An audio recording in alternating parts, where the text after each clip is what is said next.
All right, welcome back to Business AM. This morning, we start with very sad news on our review.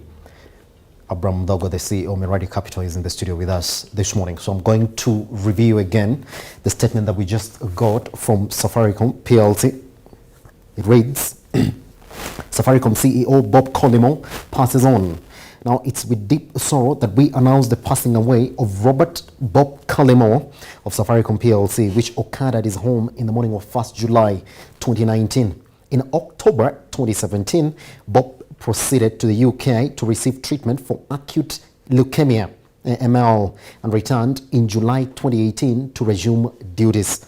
He has been undergoing treatment for this condition since then in different hospitals and most recently at Aga Khan University Hospital in Nairobi. In recent weeks, his condition worsened and he succumbed to the cancer at his home in the early hours of Monday, 1st July 2019.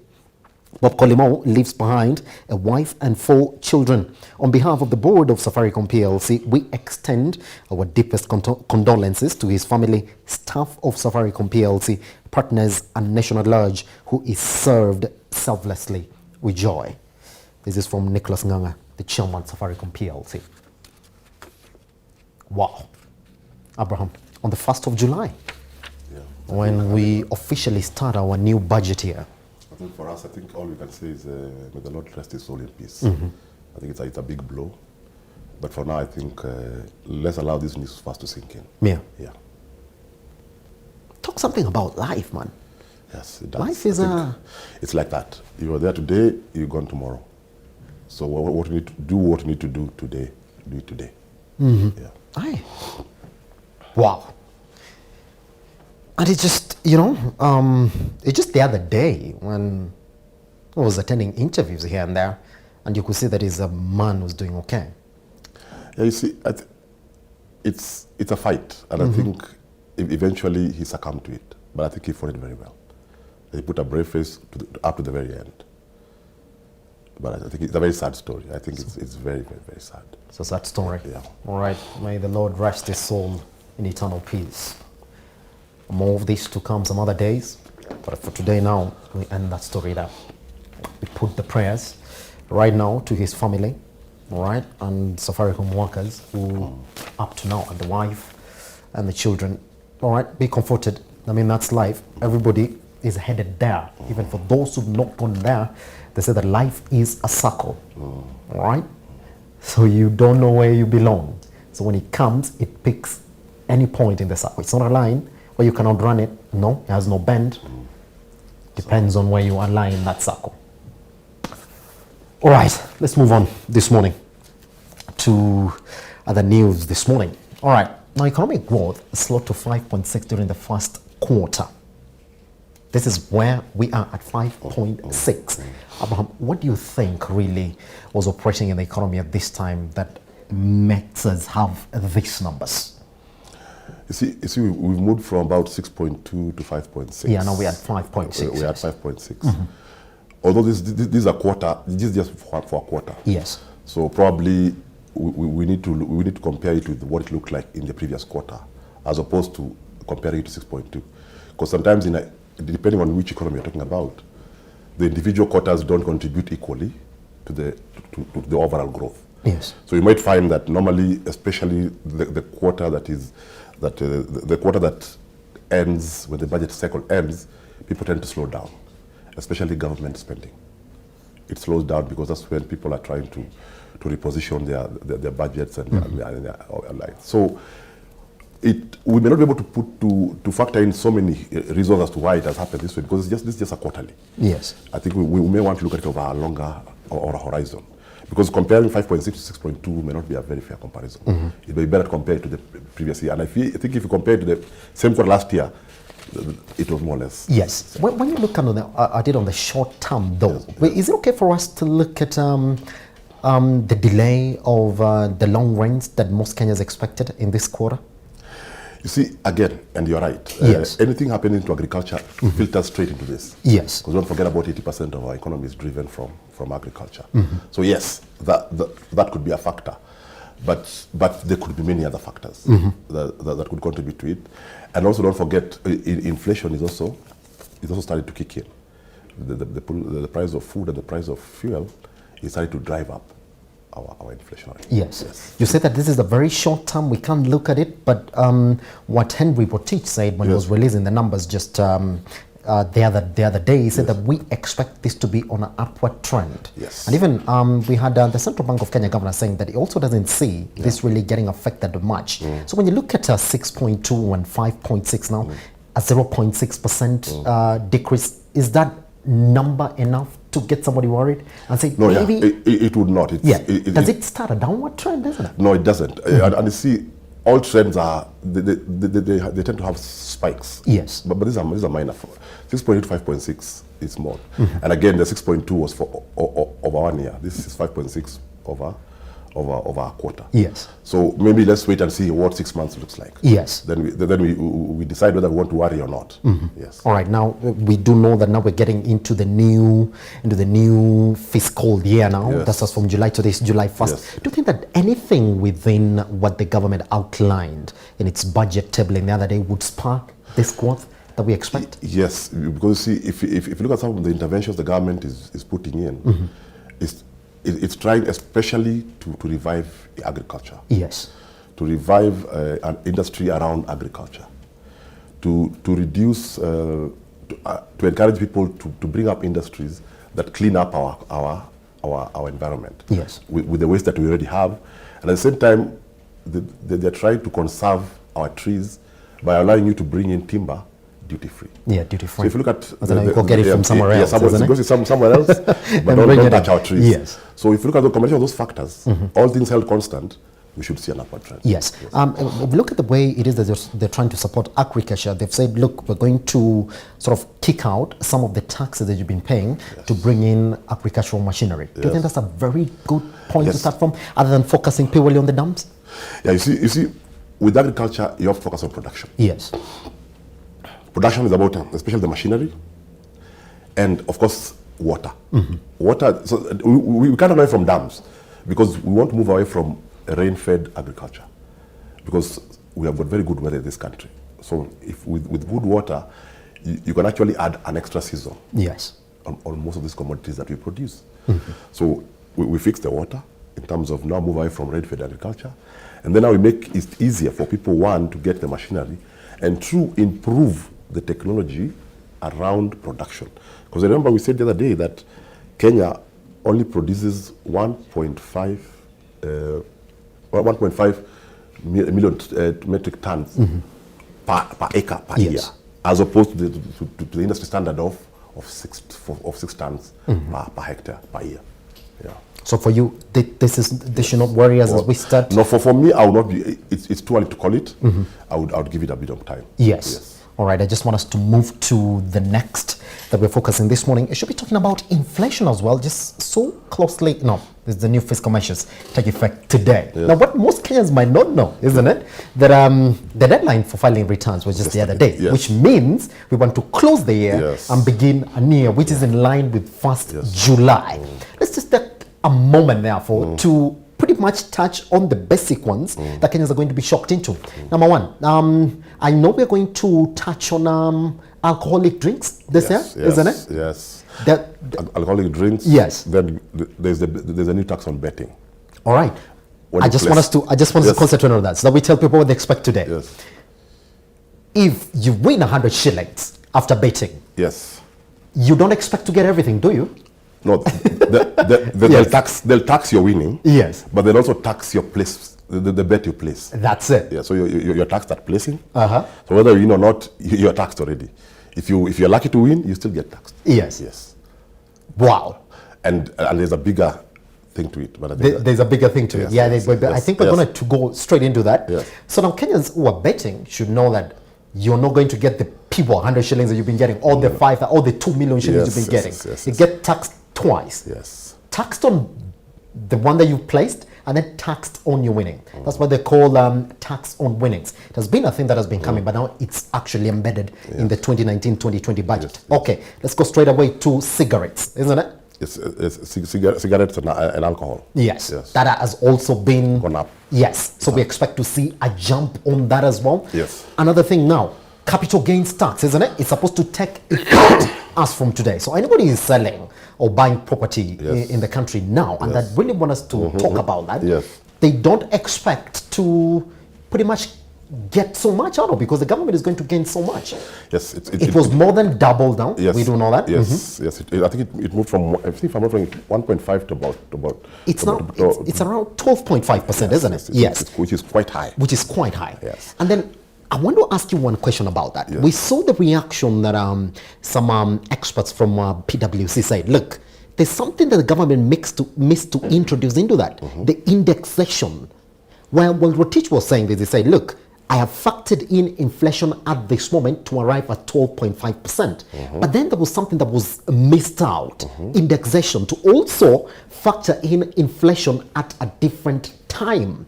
All right? Yeah. Which pretty much means Kenya will be getting pretty much everything, despite where the inflation rate is, because they'll be paying that 12.5% constantly, meaning they won't get any reprieve.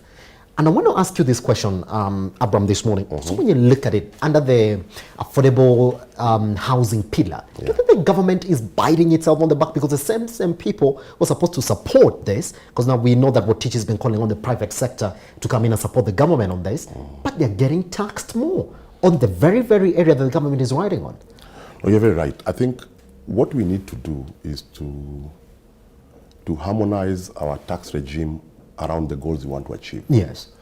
But don't forget, again, we still have a problem of raising income. Yes. Or tax income for the government. So these are two conflicting roles, because on one hand, we have a 3 trillion budget, which we must raise this money from somewhere. And I think we're going to raise about 2.1 from taxes. On the other hand, we have 4 agenda items which need to be spurred. Now, if you look at it carefully, if we were to give breaks on all the 4, then it will impact very heavily on the amount that we're supposed to collect.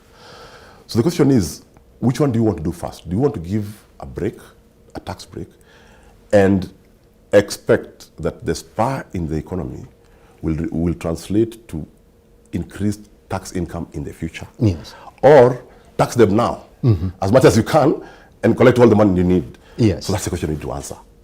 Do you want our money today and kill the golden goose that lays the golden eggs? Yes. Or allow it to give some concessions, so that, because the moment you give tax concessions, there's normally a boom in an economy, no doubt about it, because people like when they pay less taxes.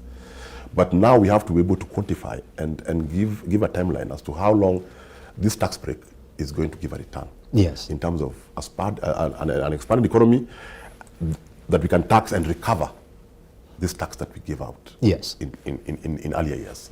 Yes. And another thing that Rotich said about this, he said that, look, it's been adjusted like that so that it mirrors regional standards and levels. But is it not very expensive to get land in Kenya as it is to get it anywhere in East Africa? You see, with taxes, the price of tax vis-a-vis the total cost of the land, yes. I think is still negligible. But it's more expensive land here, because land is a factor of supply and demand. That's number one. But what we need to work on is the capital gains tax, because that is a deterrent. You're very right. And it's good that what they said now, if a company is restructuring, if you're moving an asset from one company to another, that has been waived. That's a good move. But at the same time, even in the private place, I think we need to review that, because when the tax is too high, then again, as I told you, people find ways of going around it. Yes. Then we all lose. But if it is acceptable, or if it's within acceptable bands, then people are willing to pay. Yes. Yes. All right. Another measure that is supposed to take effect as from today is that any company in Kenya that is going to open shop to recycle and also use the materials that are existing in the Kenya, they're not going to get any tax on their business, isn't it? And also the machinery that they use to run their business. So for somebody thinking about starting any company today, is it a good place to go, and where should you start from? You see, they've waived the duty on machinery. Yeah, yes. They've reduced their corporate tax from 30 to 15. To 15%. That's huge. That's huge. Now, what that will mean is that those industries will come, no doubt. Now, once they come and set shop, they will consume all the plastics that you see everywhere. Yes, yes. But the question is, how sustainable will those industries be because that's they'll the probably big run out question. of that raw material. Yes, that's because the big don't forget, there are already there are already measures in place Yes. to stop anything plastic. So it means if you look at it logically, they'll run out of raw material. Yes. Because I was reading there's some countries in Europe that produce electricity out of garbage. Now some of those countries are either going to shut down those industries or will have to import garbage. So anything that relies on waste, that waste must also be must be produced sustainably. Yes. Now in this case, the plastic is not being produced sustainably because we are also working on the production of the land production of it. Yes. Yes. But in terms of them coming in, but the good thing, being investors, they'll come in with that reality in mind. They'll say, you know what, we've come in, we're going to probably have good garbage for 5 years, Yes. then struggle. But if they do their numbers and it works, they'll have made their money or return their money in 5 years, they'll go for it. Yes. And probably now they'll probably start importing their plastics from countries around that still do plastics. All right, another tax is really very pertinent that is going to take effect as from today is now the one that is on, which one is this? Let me just have a look at it. Good. We've talked about that one. Oh, another one, cigarettes as well. Yes. Now, they've also been taxed on that as well. Yes. Do you think that yes, in as much as we are trying to support our businesses in the country, yes, that we should get to some, because from time to time we've been taxing them over and over again. Are we looking over the other side and saying, yes, our economy also does need this business? And number two, I want you to talk to me about this 840,000 jobs that we say that we created in 2018, 2019, which people are saying are neither here or there when you look at them versus what the economy needs. Now, the government also said that those people are going to get into these manufacturing jobs. Number one, assembly of motherboards that are locally assembled. They have also waive a tax on that. Is that a good way to start from in terms of promoting this kind of sector and also improving the level of employment in the country? You see, for you to grow employment, yes, you must assess your economy for those sectors that you have comparative advantage over your neighbors and the world at large. Now, Kenya has a big comparative advantage in agriculture, in ICT especially. So for the motherboard issue, that is a good move. That's a good move. It's a very good move. Because what we want to transform Kenya into is a Savannah Valley. Yes. To mirror Silicon Valley in the States. But Abraham, somebody was asking me this question that look, you cannot really say that in Kenya we have locally manufactured motherboards. I mean, the data is neither here or there. And so if you want many people to get into that, then they should have started on something else that already people are into, if you want to draw more people into that. You see, you have to start from somewhere. Yes, we don't produce them. Probably most industries, you start with assembly, then you start producing the small items. Yes. As you build your way up until you'll be able to produce everything. So that's the way they'll go. For the agricultural side, I think we for the kind of jobs you're talking about, the 801 million jobs, we have to start emphasizing on agro-based industries. Yes. Because if we do that, and these industries will be based where the raw materials are. Because we have a good transport network, so we can produce them there and ship them to market. Yes. So that way now you spur growth in mashinani. So in terms of growing those jobs, it must come from those sectors that can be grown sustainably and have comparative advantage over neighbors. Because if we start going to sectors we don't have comparative advantage, we will not sustain. We will struggle.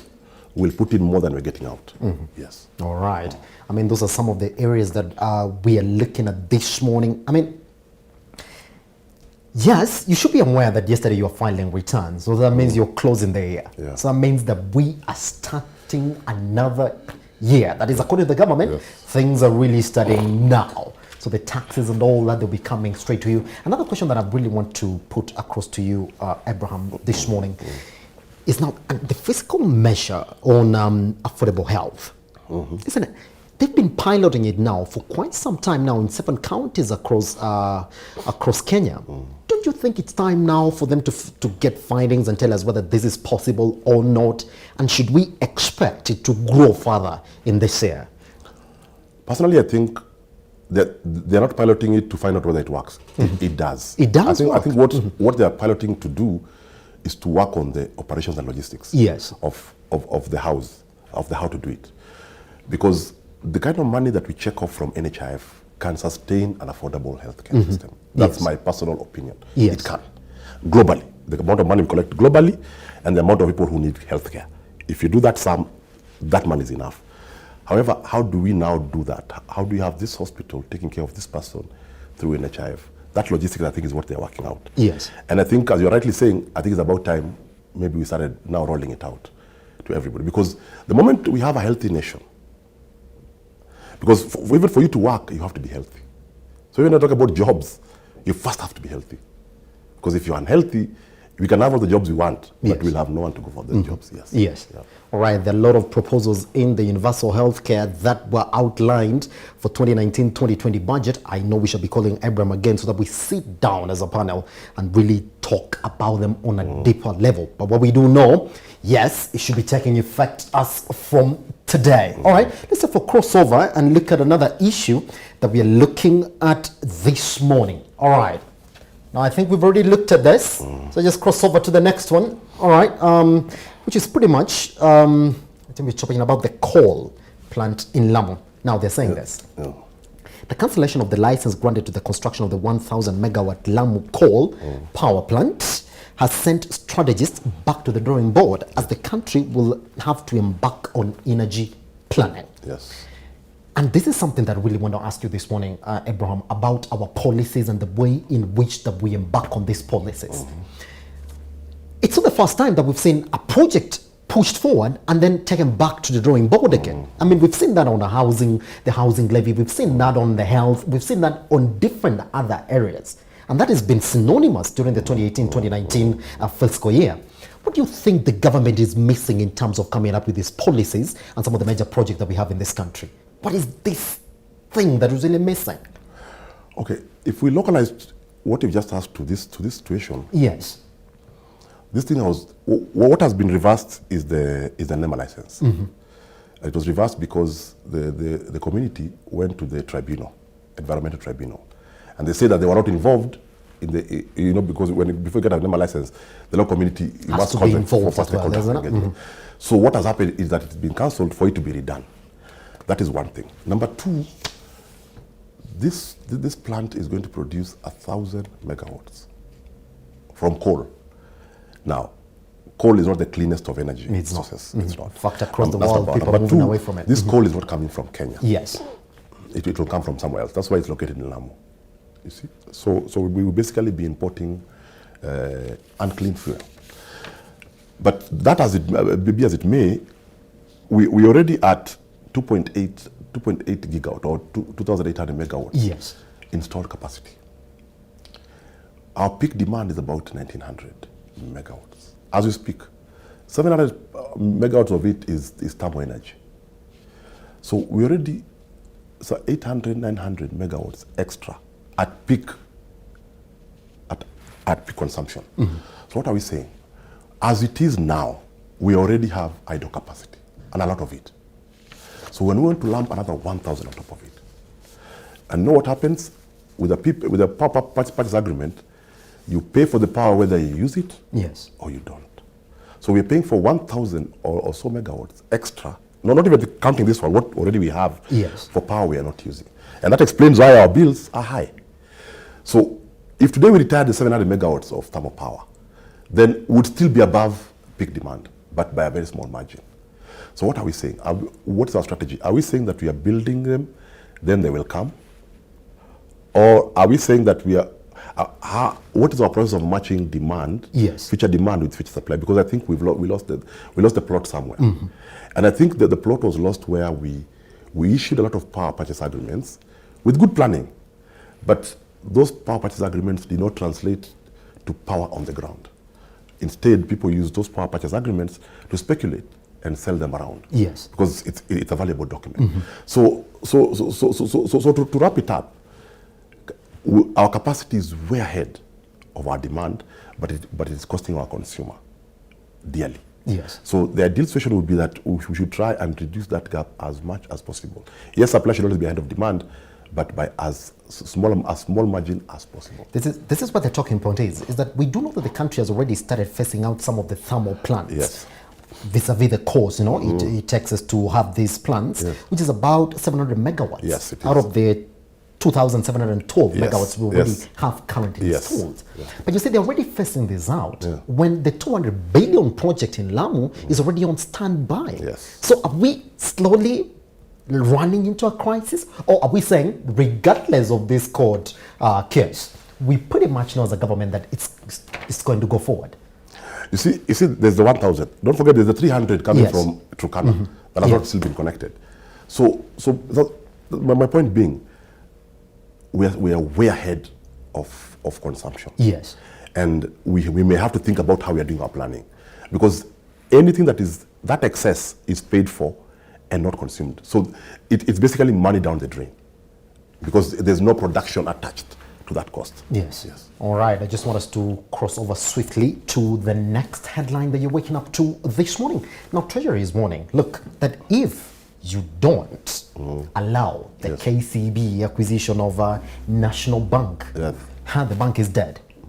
Okay? Yes. But I want to ask you a question, because we know that it's supposed to get done as from September 1st, isn't it? Yes, That's what yes, KCB yes. intends to happen.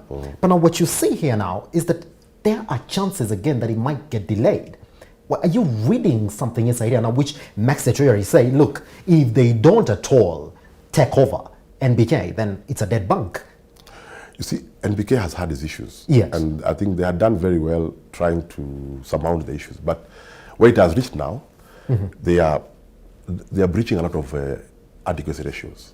You see, there are certain ratios that you have to meet, your liquidity ratios, capital adequacy ratios. They're either very near breaching them or they've breached. Yes. Now, this takeover is true. It is their only way out. And it will be a very good move, because it will make KCB stronger and it will save NBK. If you look at the strategy, they want to keep NBK up for 2 more years as a separate subsidiary. Yes.